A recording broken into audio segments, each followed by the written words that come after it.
Hello, wonderful woman. He or she loves me or hates me? I am in confusion mode. మీరు కూడా ఇదే ఆలోచనలో ఉన్నారా? ఒకరోజు నువ్వంటే నాకు చాలా ఇష్టం, నువ్వు నా లైఫ్లోకి రావడం చాలా అదృష్టంగా భావిస్తున్నాను అని చెప్తారు. ఆ నెక్స్ట్ డేనే చిరాగ్తో పరాగ్గా ఏ పని చేసినా ప్రతి చిన్న విషయాన్ని కూడా క్రిటిసైజ్ చేస్తూ మిమ్మల్ని విమర్శిస్తూ బ్లేమ్ చేస్తూ అప్సెట్ మోడ్లోకి తీసుకెళ్తూ ఉంటారు. ఎందుకు అసలు ఇలా జరుగుతుంది, ఈ వ్యక్తి ఎందుకు ఇలా ప్రవర్తిస్తున్నారు అనే కన్ఫ్యూజన్లో మీరు కూడా ఉంటున్నారా?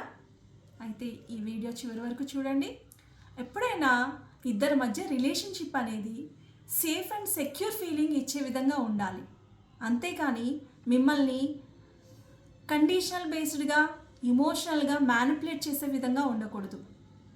రియల్ లవ్ అనేది సెక్యూర్ అండ్ సేఫ్ ఉండే విధంగా, మిమ్మల్ని ఎప్పుడు ప్రొటెక్ట్ చేసే విధంగా, భద్రతా భావాన్ని అందించే విధంగా ఉండాలి. అలా కాకుండా ఒకరోజు హ్యాపీ మూడ్లోనూ ఒకరోజు సాడ్ మూడ్లో మూడ్ స్వింగ్స్ని బేస్ చేసుకొని ఒక రోలర్ కోస్టర్ మాదిరిగా మీ ఇద్దరి మధ్యలో ఉన్న బాండింగ్ అనేది ఉంటుంది అంటే మీ రిలేషన్షిప్లో రెడ్ ఫ్లాగ్స్ స్టార్ట్ అయ్యాయి అని అర్థం. ఆ రెడ్ ఫ్లాగ్స్ని ఐడెంటిఫై చేసుకోవాలి. ఆ రెడ్ ఫ్లాగ్స్ని ఏ విధంగా మీరు రిమూవ్ చేసుకోవాలనేది ఇప్పుడు చెప్పబోయే 3 టిప్స్లో తెలుసుకోండి.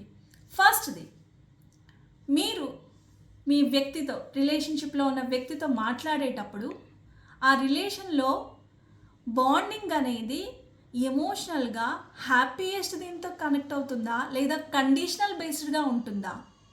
మిమ్మల్ని ఎప్పుడు కంట్రోల్ చేసుకోవాలని చూస్తున్నారా లేదా అంటే మీకు అవసరమైన భద్రతా భావాన్ని కల్పించి మీకు ప్రతి విషయంలో సపోర్టెడ్గా లవ్ అండ్ కేర్ ఇస్తూ కనిపిస్తున్నారా?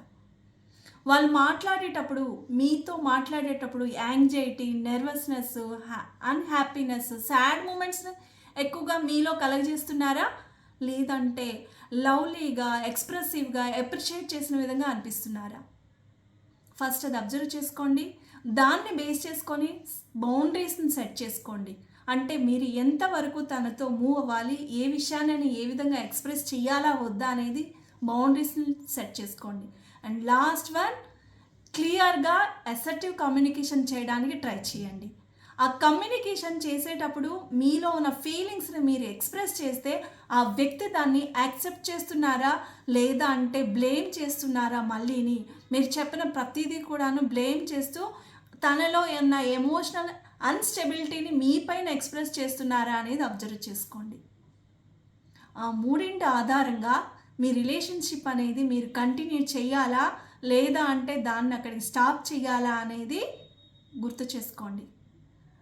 ఇది యాక్చువల్గా మ్యారీడ్ కపుల్లో అయితే కొన్ని రోజులు మౌనంతో మాటలు దూరంగా పెట్టి రిలేషన్షిప్ని కొంతవరకు ఆ రెడ్ ఫ్లాగ్స్ని రిమూవ్ చేసుకునే ప్రాసెస్ని చేయొచ్చు. కానీ అన్మ్యారీడ్ కపుల్స్ అంటే మ్యారేజ్ లేకుండా రిలేషన్షిప్లో మెయింటైన్ అవుతున్న వాళ్ళు అయితే మాత్రం ఆ రిలేషన్షిప్ని అక్కడికి స్టాప్ చేసుకోవడం చాలా మంచిది. ఎప్పుడైనా సరే మిమ్మల్ని కంట్రోల్ చేసే విధంగా ఉండకూడదండి.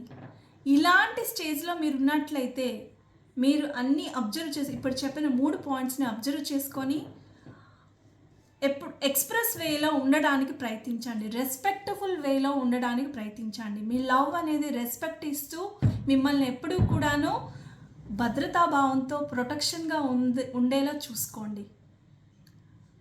ప్రేమ అనేది ఇద్దరి మధ్య అభద్రతా భావానికి గురి చేయకూడదండి. మీ ఇంట్లో కూడా ఇలాంటివి మీరు ఎదుర్కొన్నట్లయితే కింద కామెంట్ చేయండి. ఇలాంటి ఫేస్ చేస్తున్న మీ ఫ్రెండ్స్కి ఈ వీడియోని షేర్ చేయండి.